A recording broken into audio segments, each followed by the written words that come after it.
Football made simple. Become great at your craft by finding ways to make it simple for those around you. This is the Coaching 101 podcast hosted by Find a Way Productions with your co-host, Daniel Chamberlain and Kenny Simpson.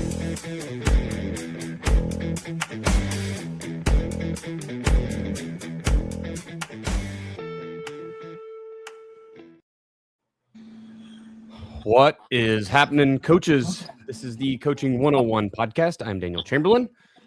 There's Kenny Simpson, and we are joined today by Pocola's own Coach Jason Parker. Coach, how's things today? Going good. How are y'all? I'm doing great. It has been a very fun offseason. Kenny, it's been a while since we jumped on, honestly. We got caught up with, I know you're doing a bunch of clinics, and I'm up there trying to have my first offseason go well. It's been a little bit. Yeah, spring break for us too. We try to really, that's kind of, I guess, our family. We just made it a thing where spring break we go try to do something.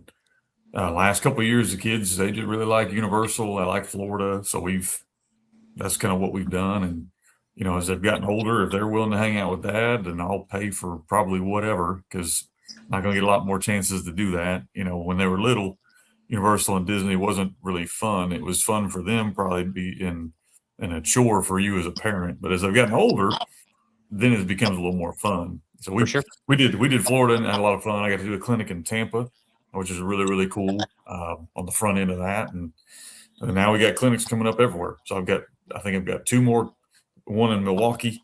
We're looking at close to 200 coaches. So that one's pretty much full. And then we got one in Minneapolis the weekend after in April.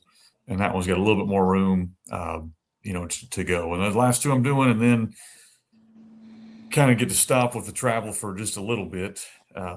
We are going to do a big Gun Tea Summit. So that's coming out in April. I'm going to go through. I had a lot of coaches reach out and ask me, Coach, I need to know exactly like day one, what do we put in? Day two, what do we put in? How are you doing this? So we're going to do a whole summit on, like, actually, if I was walking into a school and this was day one, here's what we do. And it's been really good for me to do that because we got spring football coming up, and that's literally what I'm doing. That's what I've been sitting down, kind of going through the spring menu.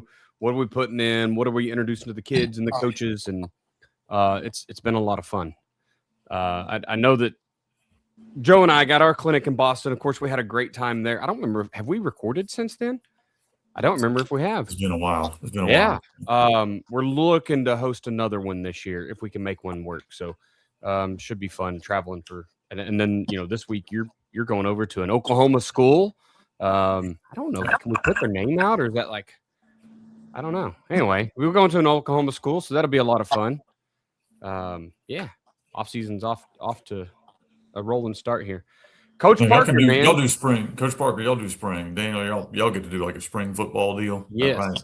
Okay. Do y'all play against each other or like against other teams? So we get both spring ball and team camps. So we get 10 days of spring ball if you want them. If you use spring ball, you get one team camp. So we'll go and play against 3 or 4 other teams, however guys are setting it up this year. If you choose not to do spring ball, you get 2 team camps.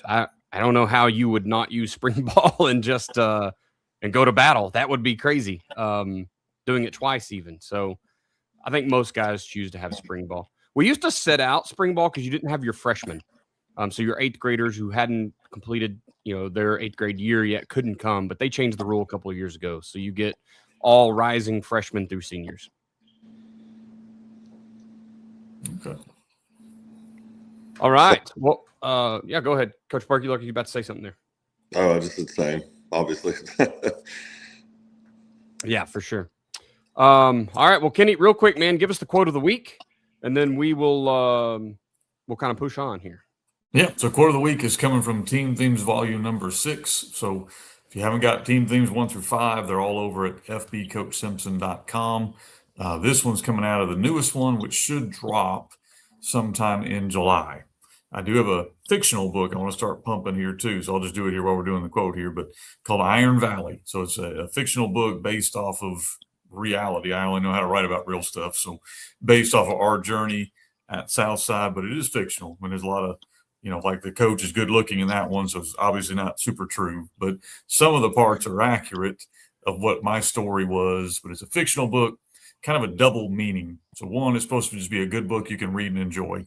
Second part of it, at the end of it, has got discussion questions you can ask with your team, with your coaches about things that you pulled from the book. So I can't just do a normal fictional book. I'm not that great an author. So I'm going to do something from what I know that has something to pull. I'm really, really excited about it, though.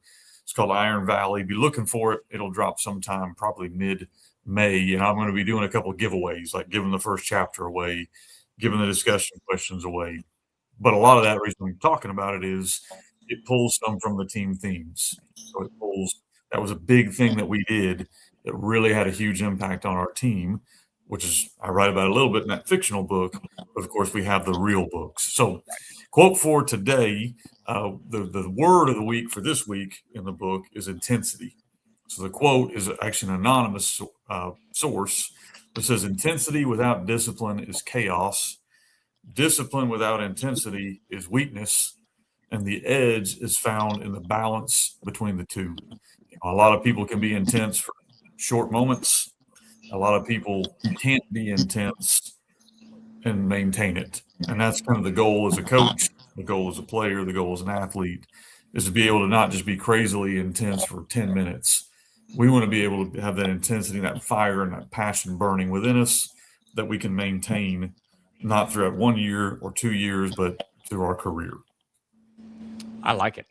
It does. I mean, you do have to channel that energy somewhere, right? We talk to the kids a lot about that. And it's great to come out and be a big energy coach, right? What do they say? If you ain't, it don't matter. I can't remember. Anyway, you don't bring the energy, you're kind of useless. But if you bring it and it's just chaotic, like that's just as useless to me. So that's a good one, man. Well, let's real quick run through our sponsors, and then we'll kind of push on through the questions. Don't forget, you guys need to reach out. Mark Bridges at Ace Sports. I'm out of practice. This is kind of sorry guys, it's a little choppy today. It's been a while since we've done this. Reach out to Mark Bridges, mark.bridges at acesports.com if you'd like to know about the video boards.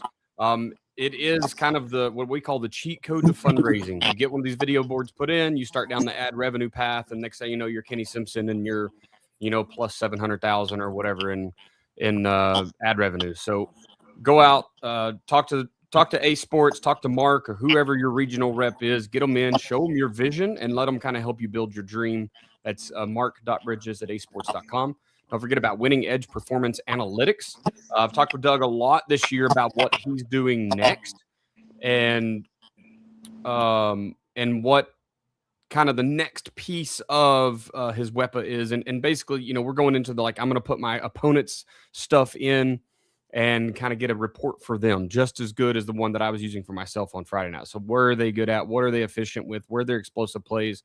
A lot of stuff Huddle does for you, but in a different format and something you can kind of carry with you on your phone a little easier. Huddle makes it great PDFs that have way too much stuff on them sometimes. So WEPA's kind of taking the next step there. And last but not least is Blended Threads LLC. You can email Morgan at blendedthreadsllc.com, I believe is her email. And make sure if you do call and ask about any of the embroidery or screen printing or any of that stuff, make sure you let them know you heard about them from the podcast. I know she got one guy had emailed her and she was like, this must be a joke.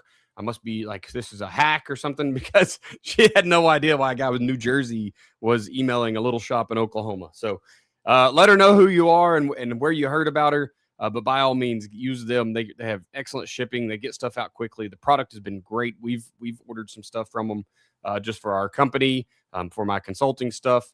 And all those things have been really, really great. So reach out to Morgan at blendedthreadsllc.com.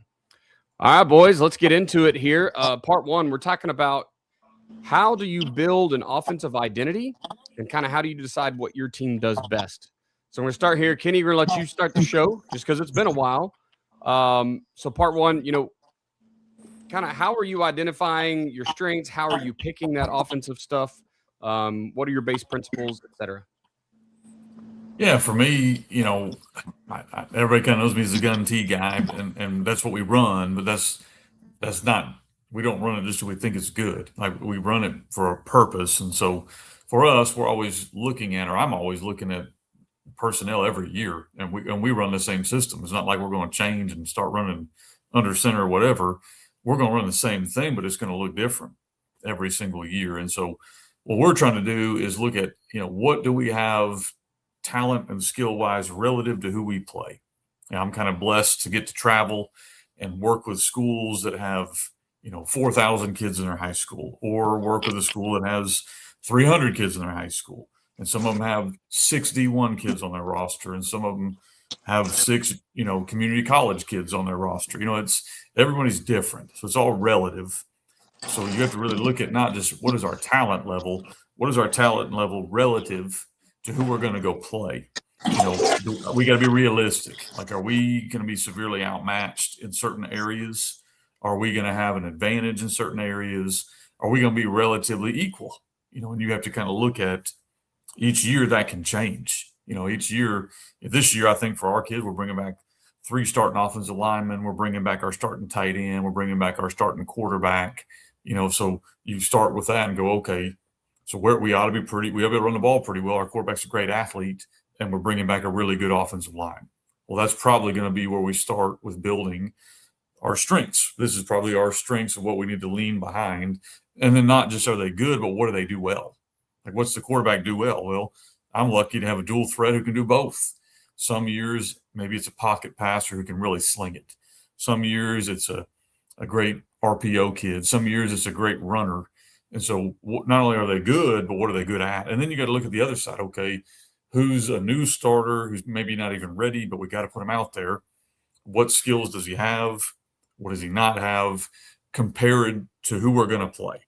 And then, so you start looking at, okay, that's how we're going to identify what they've got. So you look at weaknesses and what are their deficiencies. You can't just say this kid's a bad player or a good player. Like, overall, maybe he falls in one of those categories, but specifically, where is he weak? All right, maybe we're on the offensive line where we're really big this year, but we're not really athletic. Or the opposite. We're athletic, but we're small. Or we're going to be pretty good at angle blocking, but we're not going to be really good at double team, or whatever that might look like with your team. Or receiver wise, we got kids that are going to run great routes, but we're not really big, or we're not really athletic, or the opposite. We're really raw, really good athletes, but they're very raw out there. So look at their weaknesses and what deficiencies do they have. And then you look at the opposite. Every kid's got strengths, or you wouldn't put them on the field. Like, they got to have some kind of strength, or you wouldn't play them. So you might look at, okay, we're not really fast, but our kids are very intelligent. Like, they're above average intelligence of understanding the game, how to maximize their ability. Or maybe it's the other. Maybe we're not super intelligent because we're young and we're just learning, but my goodness, we're athletic. So you got to kind of look at, okay, where's our strengths? Where are our weaknesses? Again, and that's all relative to who you're going to play. So I usually will compare it depending on where our program is. So early on, we weren't very good. We were just trying to win a game. We were just comparing it to the teams I hope I can maybe beat to win some games. That's who I'm comparing my kids to. Well, now we've evolved to the place where we hope our kids will have a chance to compete at the state level. So you start looking, okay, who are the best teams in the state that if we were going to try to win a state championship, these are who we have to beat. Now let's compare our talent to them and look at what it might look like. So I'll give you like a real example. I could probably run the spread in the league that I'm in and have a good chance to possibly win the conference or at least compete up at the top. But once I got into the open playoff bracket and went down to South Arkansas, spread's not going to look so good. It's not going to look real good when they can lock me up and they got 4 or 5 kids covering my not 4 or 5 kids. So you got to kind of look at, okay, what are we going to run that's going to give us a chance to compete at the level we want to attain? Not the level, where, if you're a brand new program, you don't have to compare yourself to a state championship. You just need to try to win a couple games. Or maybe your goal is just to get in the playoffs. Who do you have to do?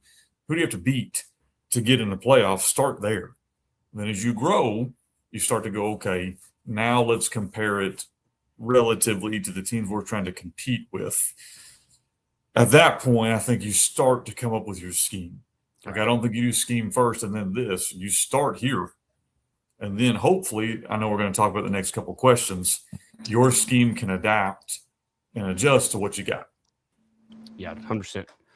Jason, kind of the same question to you here. Kind of how are you identifying your personal strengths and your core offensive principles for the year?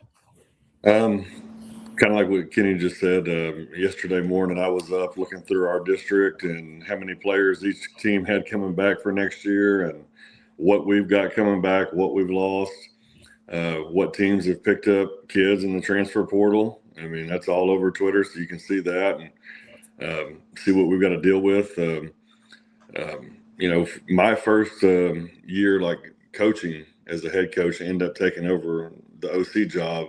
I had an assistant with me, and we ran unbalanced single wing, and honestly, it was some of the direct snap stuff and different things that we did. It was just really simple, and honestly, I didn't have a big idea or a great idea what I was doing at the time when I started, but we worked from there. It was we really built an identity of kids just wanting to play tough and get after it, and that was a hurdle that we were trying to get past. We didn't have the skill and speed at different places. And I mean, honestly, I didn't have the knowledge that I needed at the time to do things spread wise. But we end up after 3 years, winning 3 games in 3 years and then going to the playoffs the following year. And we've been every year since for 5 years.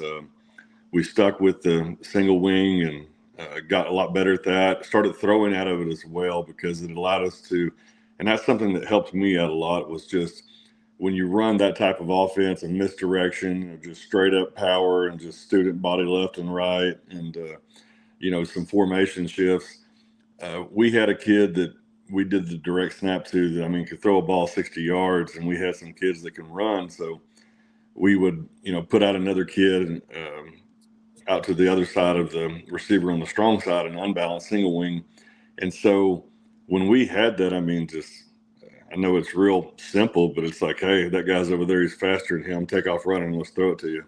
And, people would go from just having a corner on them to, hey, well, we're going to have a safety over the top too. All right, we've got more numbers than you in the box.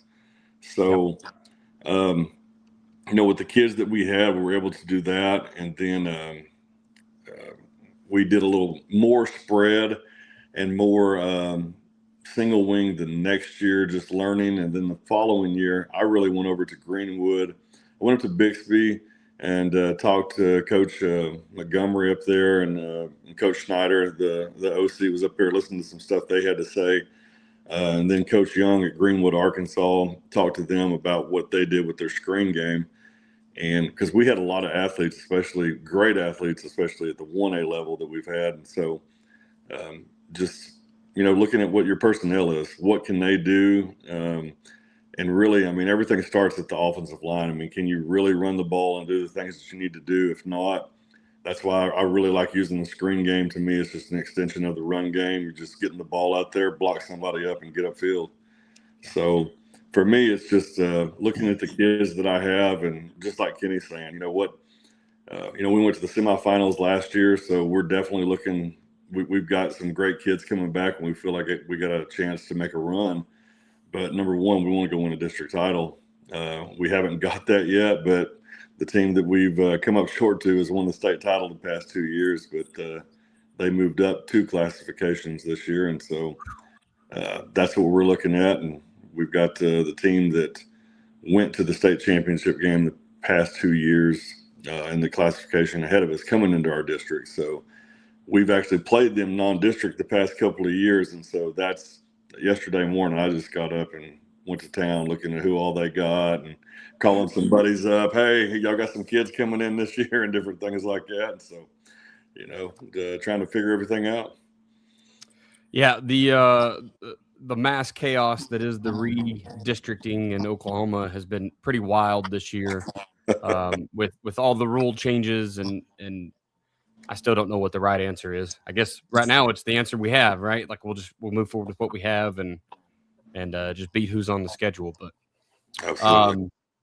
When I look at kind of starting with core offensive principles, I'm still a big fan of coaching what you know, right? And going out and doing some research in the offseason and learning. Absolutely, you have to do that.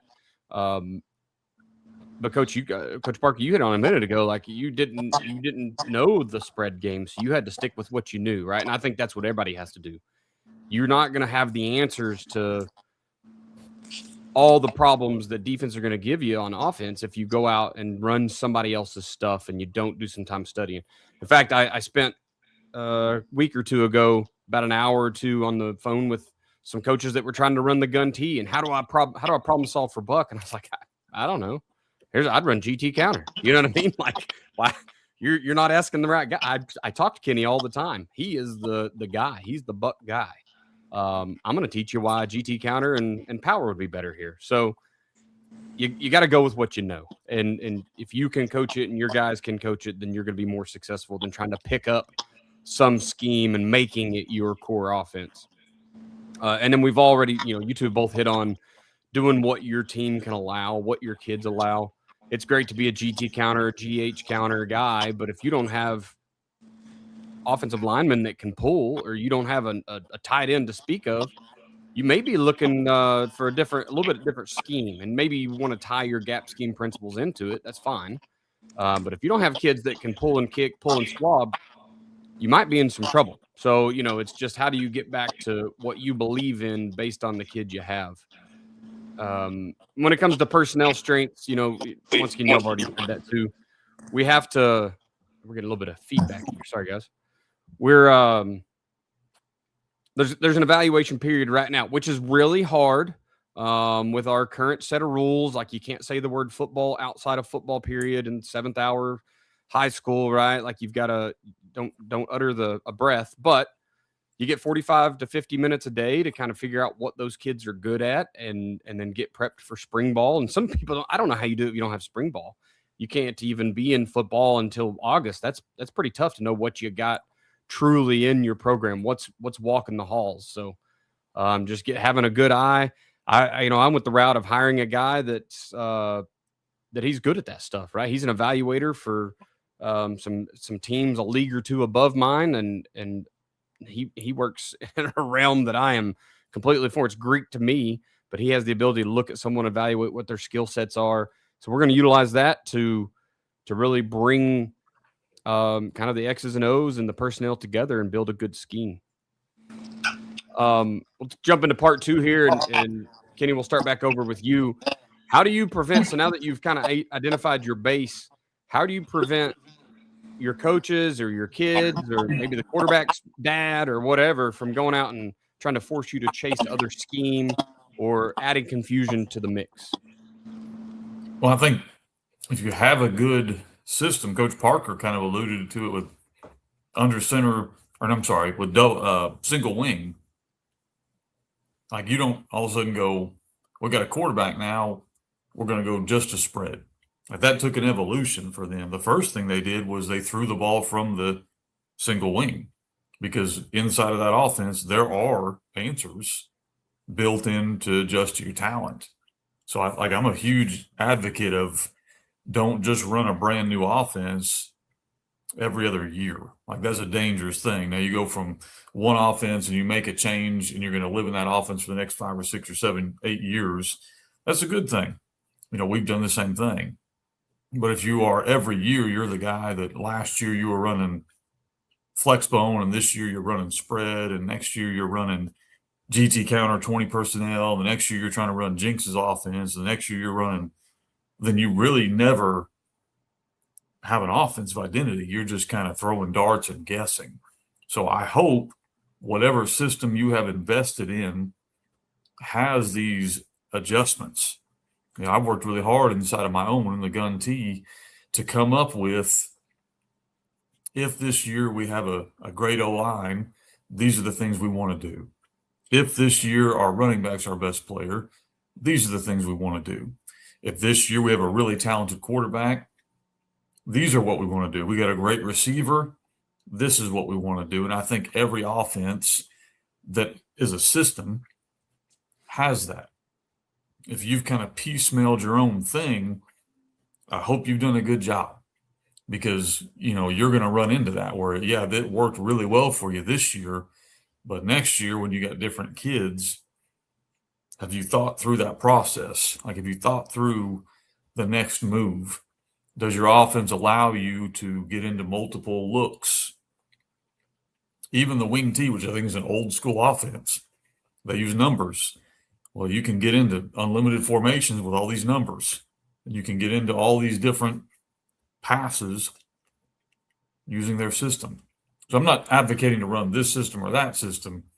I'm advocating to be so good at what you run that you can make adjustments within the scheme, because it can be hard for the coach, but for the kids, if they're hearing the same terminology in the 8th grade, 9th grade, 10th grade, 11th grade, 12th grade, you can make a lot of adjustments because they've learned the base.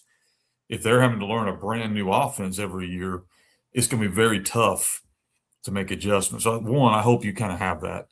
Second thing we look at is, what will we do if this happened? This kid got hurt, or that kid got hurt, or what happens if, this team is dominant in this area. So again, you go back to kind of relative comparison of who you're playing and understanding what are we going to have to do against teams that are going to be able to shut down what we want to do within our base. I always live during the week, regardless of who we're playing. I live in worst case scenario on Tuesday and Wednesday. Like, I just live in that world of, if I can line up and run buck every play, I'm good. But I live in Tuesday and Wednesday as if I'm not going to be able to, as if you have managed somehow to stop that. What's next? And then what's next after that? And then what's next after that? And then what happens if we got to play our backup quarterback? What happens if it's terrible weather? We want to live in these worst case scenarios because now you have answers. Yeah. And I'd rather have answers on Tuesdays and Wednesdays. One of the new things we're going to do this year, on Tuesdays, we always made it very difficult. Like, I let my defensive coordinator pretty much do whatever he wants. He sees me every day, so he knows what's going to make me mad and what's going to give our kids problems because he sees us every day. And I like that. I think that's a great thing. We've been doing that for 2 or 3 years, maybe even more. But what always happens, I would script. I'd go out there with a script. These are the 6 plays we're going to run in this 4-minute session. And then he's going to come out and run some defense that just pisses me off. And so I go, screw it. So this year, I'm going to have a 5-minute period where he can do whatever he wants and I can do whatever I want, and kind of get myself used to calling it like a game. And the rules I'm going to have, though, are worst case scenario. Like, I'm not going to let myself default back to just running my base. Like, I know against a scout team defense, I ought to be able to line up and run buck sweep, probably whenever I want to. So my rule for myself is going to be I can't do that. Now call a play to attack what he's showing you and knowing you can't run your base. So that's a new thing we're going to do. And I'd encourage you, if you're an OC, to make Tuesdays or Wednesdays or both challenging. So that, not for your kids. I mean, kids, you want to challenge them, of course. Challenging for you. Schematically challenging for you. Like, put yourself some restraints that you got to operate within. And now when you get into a game, if that restraint doesn't show up, great. It's easy to call plays. But if it does show up, you've kind of practiced for it. Yeah. Your system is going to be what allows you to do that. You can't do that if you've run a spread this year and then next year running flex bone, because you don't know those answers. Like, nobody knows those answers the first year, maybe not even the second year. You know them because you've lived in them, and now you know what works and doesn't work. I tell you, I can't imagine.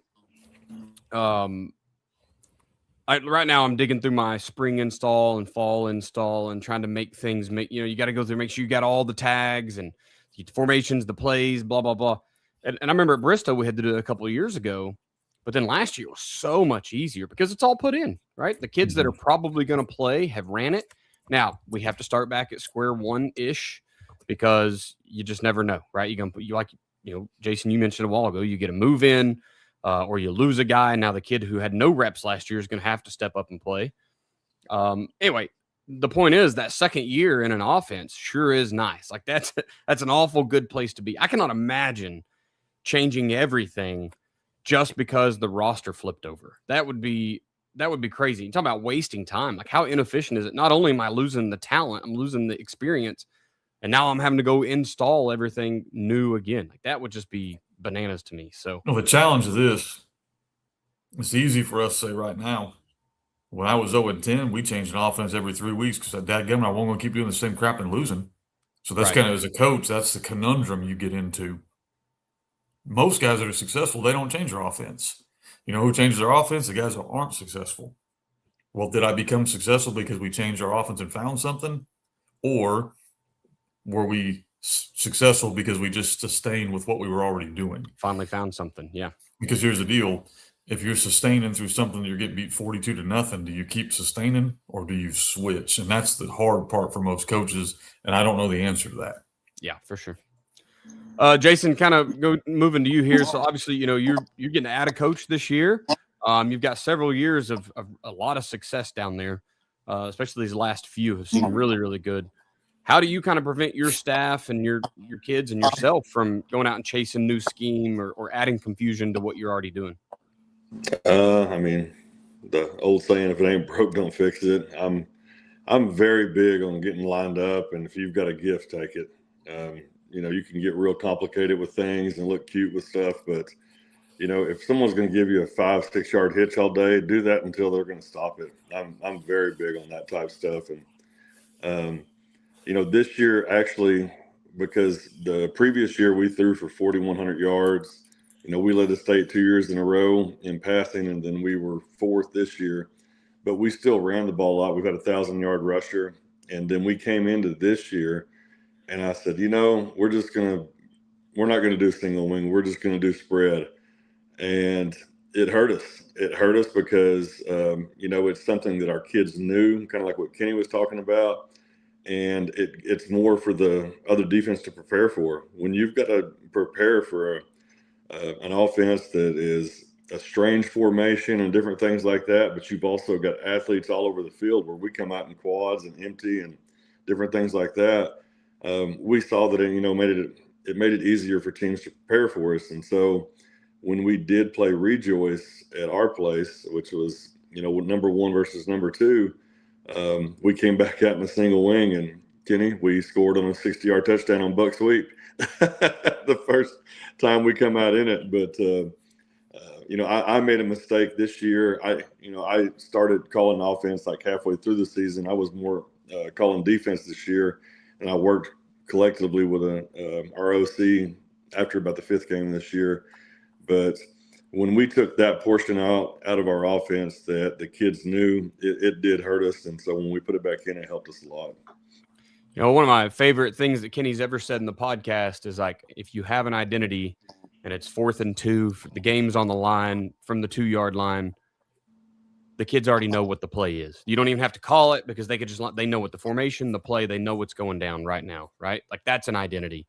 And I've always just leaned back into that. Like, what do we do so well that when the game is on the line, the kids already know? I don't even really have to say. I do it. It's formality just to confirm, but they know what's coming. So I look back to you're watching the movie Hoosiers, old movie, great movie, where it's at the end of the movie, he's trying to outthink him. And we're going to dial this play up. We're going to use Jimmy Chitwood as a decoy. And all the kids just stare at him like, you're a freaking idiot. And he goes, what's wrong? And he goes, I'm going to make the shot. Like there's times as coaches, I think there's times where we overthink things. Like we're not, us 3 in this group, we ain't going to score a freaking touchdown this year. Not one touchdown. But we might call a play that gets it to a guy who can. You know, and I think when you're calling offense, don't forget that. Like, what's your identity? Well, I'd like my identity to be buck sweep, but if I got a kid who's a freak quarterback like I do this year, then it might be something else. He's pretty good, and he's going to win me the game, not me. You know, I love it. Yeah, we're having to make a big time adjustment this year because we had a kid the past 2 years that threw for 7,000 yards, a little bit over, and 70 touchdowns, and decided to move back in with a family member and went back across the border to Arkansas. And so, you know, that's like we're talking about trying to figure out, you know, what we're going to do. Fortunately, we did have a great quarterback move in that wanted to play with a team that throws the ball a little bit. But at the same time, we had kids in place that with the single wing and with spread, we could still make things happen, even with losing someone of that caliber. I love it. Kind of when we get back into this, talking about how to prevent scheme chasing and prevent confusion, you know, I've found it. We've been very successful with just picking some base plays, and you better tie everything to it. kind of that protect your base mentality.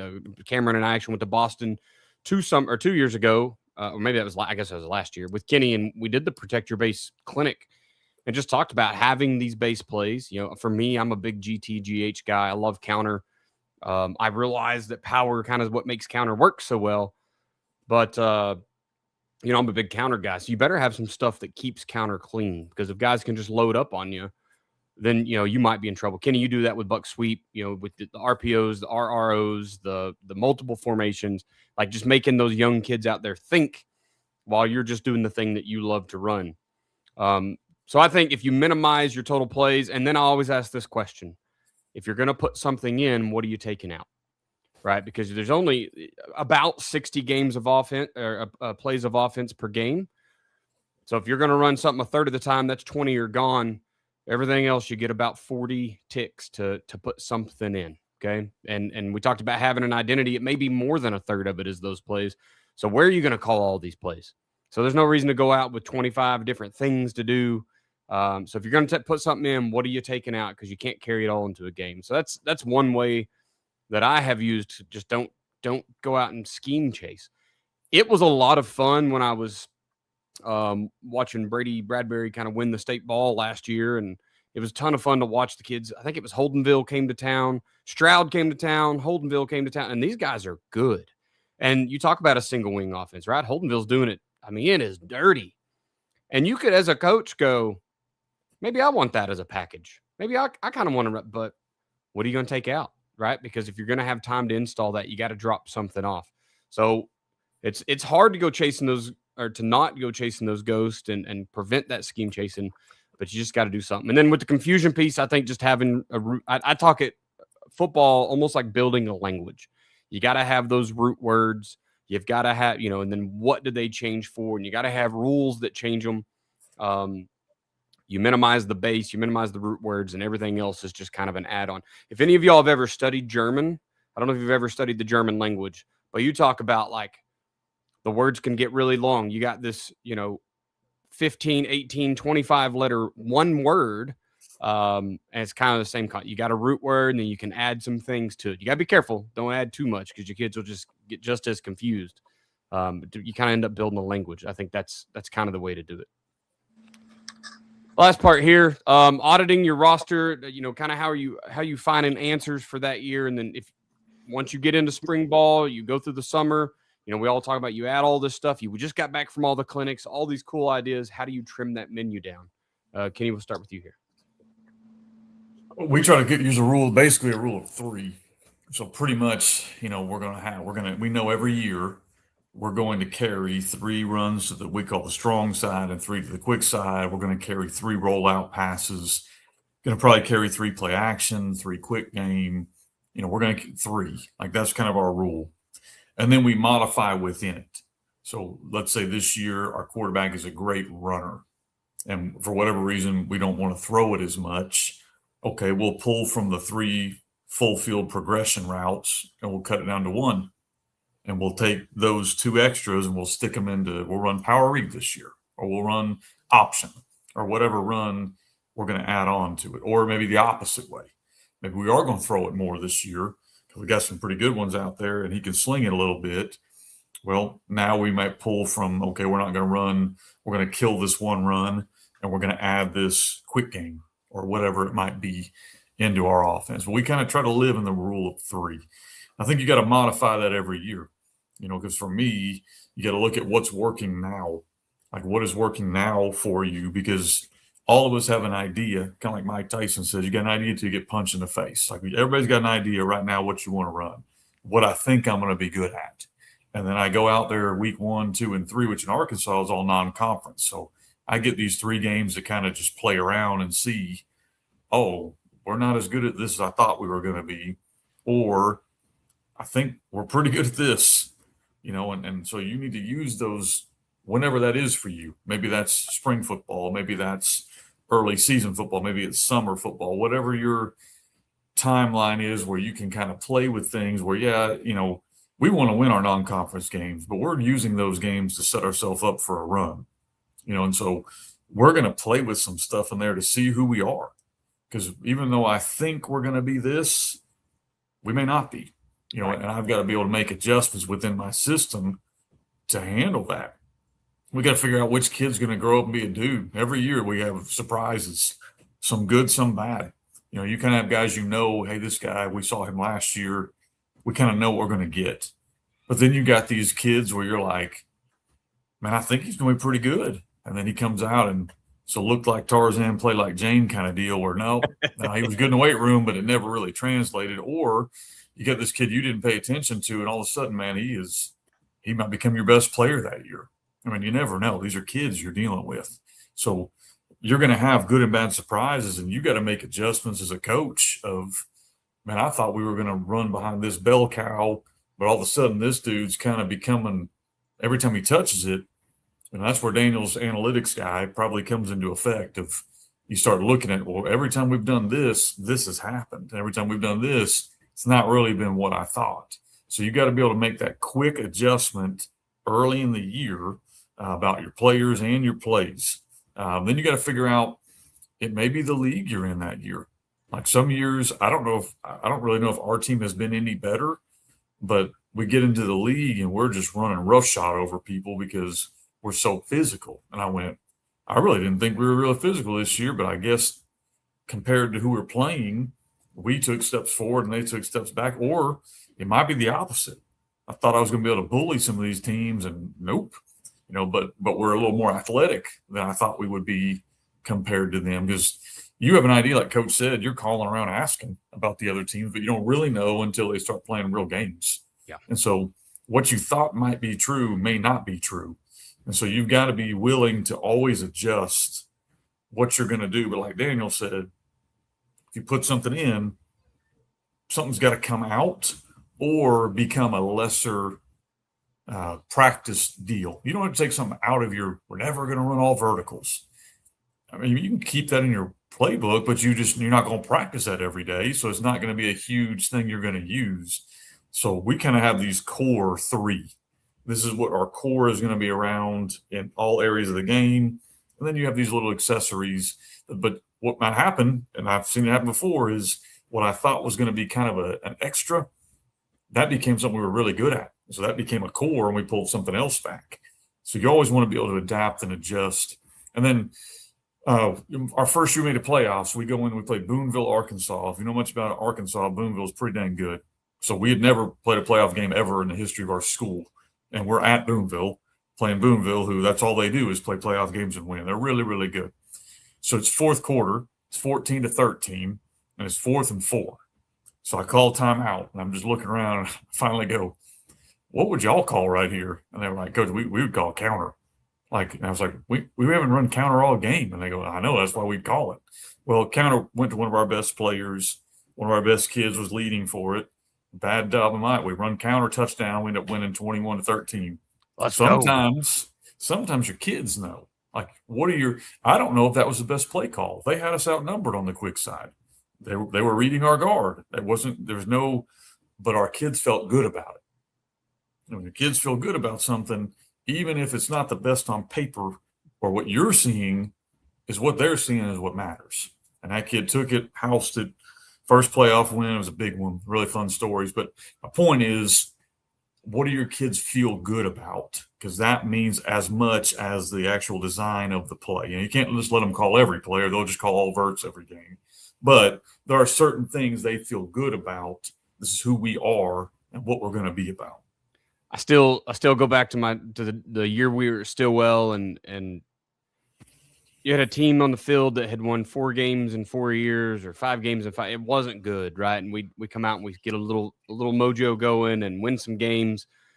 There were multiple times that season that our quarterback would look at the sidelines for a play and then just wave us off. Never mind, I got it, coach. And it kind of comes up what you're talking about, Kenny. Like, what would you? He didn't even wait for us to ask. He's like, nah, I got this. And he'd go out and get 15 yards. And it's like, what? Like, number one, you're mad at him because don't you dare wave me off. But also, brother, you can do it every single time if you're going to go get 15 yards. Like, he sees it. Yeah, he's out there seeing the game, and we were pretending like we were good coach. We still look back at that year, me and Bo Collins, and just laugh at each other because we had no idea what we were doing. He was drowning, and I was drowning, but we made some things work, you know. One more quick story before you get on, because I need to go move on here. But so my first year is only year as an OC in the last 20 years. I feel like where I was just the OC. We get into a game playing Lone Oak, Arkansas, a really good football team, get down 21-0, come all the way back, and we're in overtime. So we're in overtime. I know we're going to run our version heavy, which is coach's single wing unbalanced. So I said, hey, can I come out of the box? So we're just going to live in heavy. I don't have to sit up here to call plays. Head coach, yeah, come on down. And you're our buddy. So I come on down there. And we score a touchdown on, I think it was third down to cut it to 1. And he'd already said, hey, coach, we're going to go for 2. I said, I've got my play ready in my mind.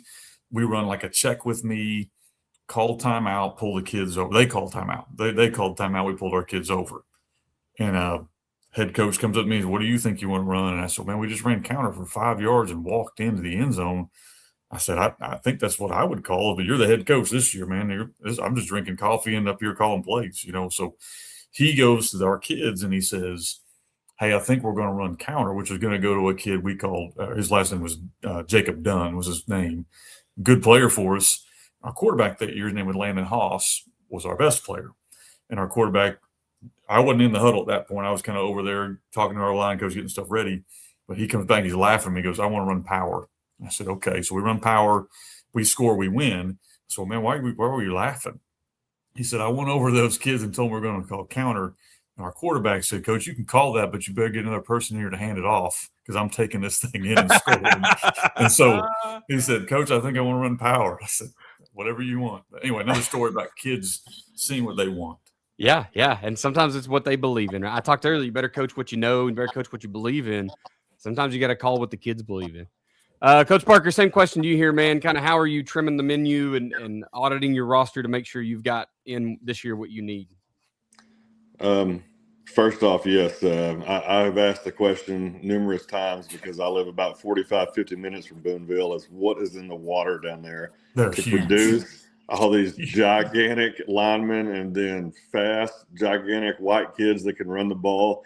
And it's just went on for forever. I mean, like they never run out. I don't know, I'd like to know like what happened, the different types of people that all ended up in Boonville to create all these monsters down there because it just keeps on.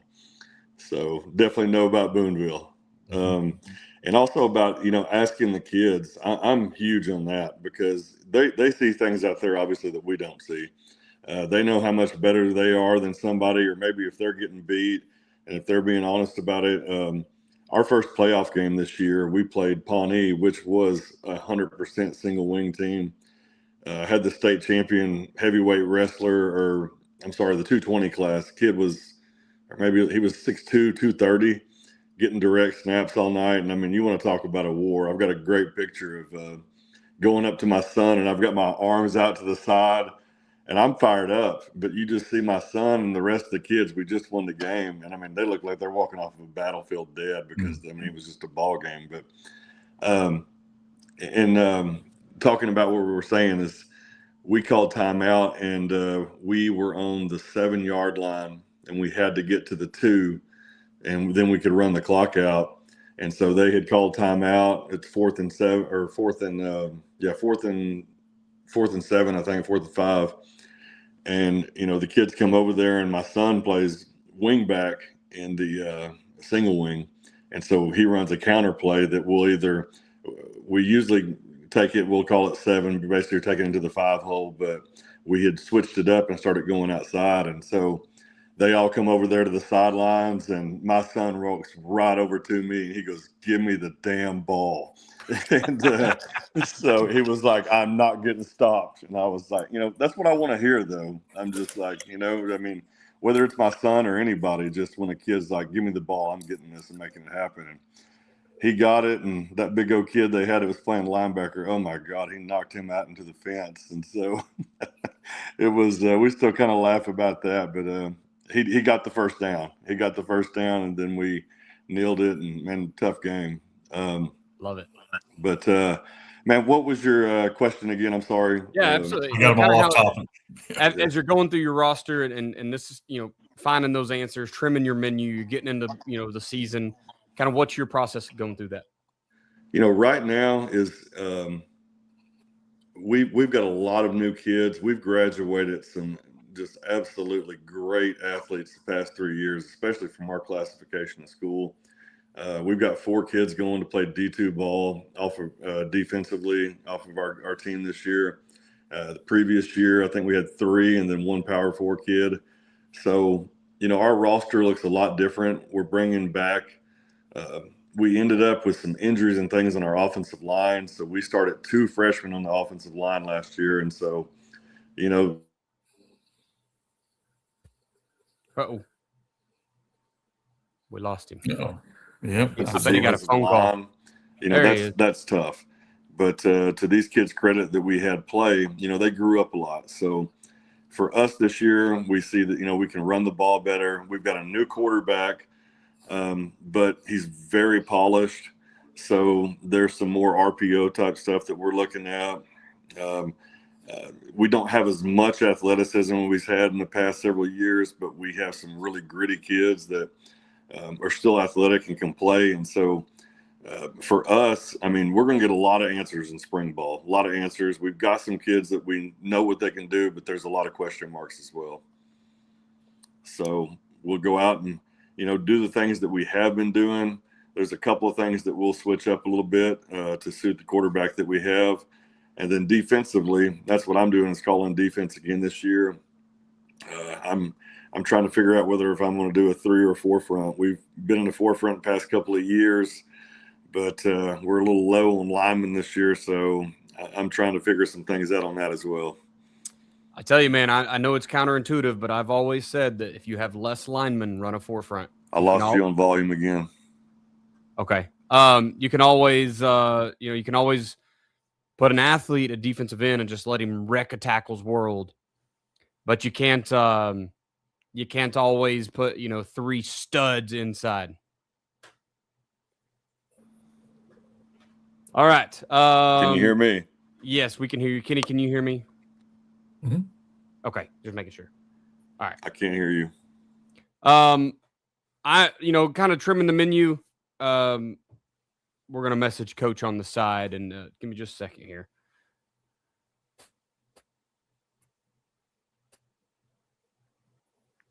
Sorry, guys, you are watching live. We're in kind of a weird place here. Coach has lost us on volume for whatever reason. So, when it comes to trim the menu, I'm in a great place where I'm getting to install now for the first time. So how do we trim the menu is really just leaning back into what we already said. Just finding something finding something you love, something you can coach, something you can teach coaches, because they got to know how I want it ran versus maybe how they've seen it in the past. And then, and then go from there. There we go. Hopefully he's back now. You got us now, Coach? Hello? You got us? All right. We'll fix that here in just a moment. Kenny, that's kind of how we're doing it, auditing the roster. It's the first time for me to evaluate the entire roster, so that's going to be a lot of fun. Hopefully Coach Parker gets it figured out. The last thing I want to talk about before we get out of here. So, Kenny, I know your answer already because I've heard you discuss this multiple times, but Memphis' new head coach just said that they are not going to listen to music at practice because the Navy SEALs don't listen to music when they're getting ready to go to war. So he's not going to let the Memphis Tigers listen to music when they go to practice. So I want to know your thoughts on it, and then we'll get Coach Parker in here. Hopefully he can let us know his thoughts on it as well. Yeah, I'm not, to each their own, so I hate to critique what someone else is doing. Yeah. However, Daniel, you're in the military. Yeah. So I find it incredibly offensive when we compare football to real war. I don't think Coach meant it that way, but I find it extremely offensive when we say things like we're going to go to war or we're going to go to battle or we're going to do X, Y, or Z, comparing it. It's okay to use those terms. Right. But to say it as though, yeah, you're right. The Navy SEALs don't listen to music when they're going to war because they might get freaking shot. You're playing a game, and so to me, I think it's very, very different. I'm an old man. I don't really like music in the weight room. I like to focus. I like to get things done, but it is a game that we're coaching and you literally play music during the game. and these what these kids do. So to me, I think you adapt and you adjust. Now, I wish the coach luck, and obviously he's got to do what he wants to do, and I hope he wins a lot of games. One of my pet peeves is when we see football coaches or any sport coach comparing what they do to what our military guys and girls go through. They might actually die for our country. You're coaching a sport for children, or maybe a little bit older children. That's entertainment. Like, they're going to fight for our freedom and for our safety, and they might die. So whether you want music or not, I don't really care. Stop comparing what we do to real people in the military. Yeah, I don't necessarily take offense to it. I think, heck, I've used it at times, right? Like, you get emotional, and it's like, we got to go out there and be violent. It's tied to violence, and it's tied to having a plan of attack, and you're strategizing. Like, it's military-esque. But I thought it was funny when his reasoning was the Navy SEALs don't listen. Every single mission that I rolled out on when I was in Afghanistan, when I was in Iraq, we had music jamming as loud as we could possibly get it. Like, we had to custom wire the inside of our MRAP so that we could plug a freaking iPod into it with an aux cable so that the music would be like, we went out of our way to make sure we had music. So it's just very weird when a coach says, oh, we're not going to do this because of the military. We definitely did it. I've heard, a lot of coaches don't. We're going to have music. We're definitely having music at practice. So we're going to be jamming for nothing else, just the distraction, just for the kids to have to focus. They're going to practice focusing. They're going to practice when the stadium's loud. I can't imagine going to his first, away game and the crowd is just going crazy. And he's like, well, we haven't even had music on while we're practicing. So I don't know whether you're listening to, I think he talked about Lil Baby. You can listen to Lil Baby or Travis Tritt or, whoever you want to listen to. Now our stuff looks weird here because Coach left, but that's okay. And I wish the coach luck. Like, I don't want people coming on here going, Coach. No, but nothing bad for the guy. It's just it is an odd thing. So anyway, we're gonna close that here. Real quick with the sponsors, Ace Sports. If you haven't reached out to Mark, this is the time. You've kind of hit the end of it. The end of be able to probably get something installed this year, and it may even already be too late. But it's a good time to start that conversation, see what they can do for you. Mark.bridges@acesports.com. Go to their website. You can go check out. Shoot, there's a lot of stadiums you can go check out. You can call me. I'll talk to you through it all. Call Kenny, and he sends you pictures of his own stadium. So Ace Sports is the place to go. Winning Edge Performance Analytics. Make sure that you have hit Doug up at some point this offseason. Just see what he's got going on. Doug has got the thing now that he's doing to help break down your opponent is just that much better. He's actually trying to take some of my stuff that I do to make a huge report that becomes my call sheet and automate it off of like Huddle. So should be really, really neat to see what he can do for you and your team. And he's willing to work with pretty much anybody. Make sure that you use that code at 20 off coaching 101, I believe is what it is. And then the last one, of course, is Blended Threads, LLC. We're doing see me doing all this stuff in the background? That's right. We're making things happen over here. Producing as I talk. Blended Threads LLC.com, or you can email Morgan at blendedthreadsllc.com and just check out what she can do for you. Morgan's got a ton of experience in making shirts and hats and jackets and whatever you need, embroidery, screen print.